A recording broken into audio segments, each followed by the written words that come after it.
జై శ్రీమన్నారాయణ. ఈరోజు ఈ వీడియోలో మనం భాగవత పురాణంలో తెలియచేయబడిన శ్రీ మహావిష్ణువు యొక్క అవతారాల గురించి తెలుసుకుందాం. ఈ వీడియో చూసే ముందు మరిన్ని నా ఆధ్యాత్మిక వీడియోలు చూడడానికి దయచేసి నా ఛానల్ని సబ్స్క్రైబ్ చేయండి. నా వీడియోని షేర్ చేయండి, లైక్ చేయండి. ఈశ్వరి గుడిమెట్ల. భాగవత పురాణంలో శ్రీ మహావిష్ణువు ఏకవింశతి అవతారాల గురించి వర్ణన జరిగింది. మన అందరికీ విష్ణుమూర్తి యొక్క దశ అవతారాల గురించి తెలుసు. ఈ దశ అవతారాలే కాకుండా ఇంకొక 11 అవతారాలు కూడా శ్రీ మహావిష్ణువు అవతరించాడు. ఇప్పుడు అవేంటో తెలుసుకుందాం.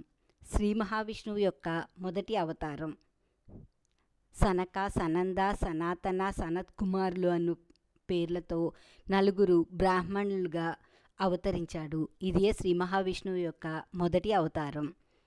రెండవ అవతారంలో యజ్ఞేశ్వరుడు అయిన శ్రీహరి వరాహ రూపంను ధరించి హిరణ్యాక్షునిచే రసాతలంలో ముంచివేయబడ్డ పృథ్వీని రక్షించేందుకు యజ్ఞవరాహస్వామిగా అవతరించాడు.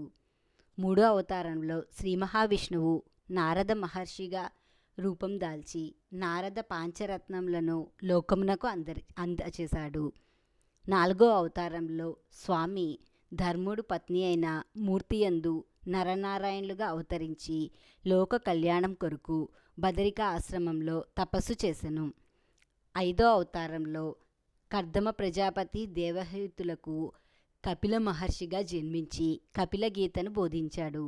ఆరవ అవతారంలో అత్రి మహర్షి అనసూయలకు దత్తాత్రేయుడుగా జన్మించాడు. ఏడవ అవతారంలో శ్రీ మహావిష్ణువు రుచి అనే ప్రజాపతి భార్య అకూతి గర్భమునందు యజ్ఞుడు అనే నామంతో జన్మించి స్వయంభూ మన్వంతరాన్ని రక్షించాడు. ఎనిమిదవ అవతారంలో శ్రీ మహావిష్ణువు నాభి అనే రాజు యొక్క పత్ని అయిన మేరుదేవి గర్భంలో ఋషభదేవునిగా జన్మించి పరమహంస తత్వాన్ని బోధించాడు. తొమ్మిదవ అవతారంలో శ్రీ మహావిష్ణువు ఋషులు కోరిక మీదట పృథు చక్రవర్తిగా జన్మించి భూమిని గోవుగా చేసి భూమి నుండి సమస్త ఔషధములను పితికెను. 10వ అవతారంలో ప్రళయకాలంలో భూదేవిని ఋషులను ఔషధాలను రక్షించేందుకు మత్స్య అవతారంను ధరించెను. 11వ అవతారంలో శ్రీ మహావిష్ణువు కూర్మ అవతారంను ధరించెను. క్షీరసాగర మథన సమయంలో మందర పర్వతాన్ని తన వీపు మీద మోసి ఈ కూర్మ అవతారంను ధరించెను. 12వ అవతారంలో దేవతలు రాక్షసులు క్షీరసాగర మథనం చేసేటప్పుడు అందులో అమృత కలశంను ధరించి ధన్వంతరిగా అవతరించెను.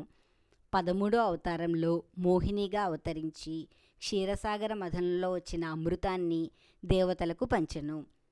14వ అవతారంలో శ్రీ మహావిష్ణువు నారసింహునిగా అవతరించి హిరణ్యకశిపుడిని వధించి తన భక్తుడైన ప్రహ్లాదుణ్ణి రక్షించెను. 15వ అవతారంలో శ్రీ మహావిష్ణువు వామనమూర్తిగా అవతరించెను. దైత్యుడైన బలిచక్రవర్తి నుండి దేవతలను రక్షించేందుకు బలిచక్రవర్తిని 3 అడుగుల స్థలాన్ని కోరి బలిచక్రవర్తిని పాతాళలోకంలోకి పంపించెను. 16వ అవతారంలో స్వామి బ్రాహ్మణులను రక్షించేందుకు గాను పరశురామునిగా అవతరించెను. 17వ అవతారంలో శ్రీ మహావిష్ణువు పరాశర మహర్షి వలన సత్యవతి యందు వ్యాస భగవానుడిగా జన్మించెను. వ్యాసుడు భాగవతం, భారతం, అష్టాదశ పురాణాలను లోకానికి అందించెను. 18వ అవతారంలో లోకకంటకుడు అయిన రావణాసురుణ్ణి సంహరించేందుకు గాను శ్రీరామునిగా దశరథ మహారాజు కౌసల్యులకు జన్మించెను. ధర్మానికి నిలువెత్తు రూపంలో ఉండి ఆదర్శప్రాయమయ్యను. 19వ అవతారంలో శ్రీ మహావిష్ణువు శ్రీకృష్ణుడిగా అవతరించెను. శ్రీకృష్ణుని అవతారంలో పెక్కు లీలలను ప్రదర్శించి భూభారాన్ని తగ్గించెను. 20వ అవతారంలో కలియుగ ప్రారంభంలో విష్ణుమూర్తి బుద్ధ అవతారంను ధరించెను.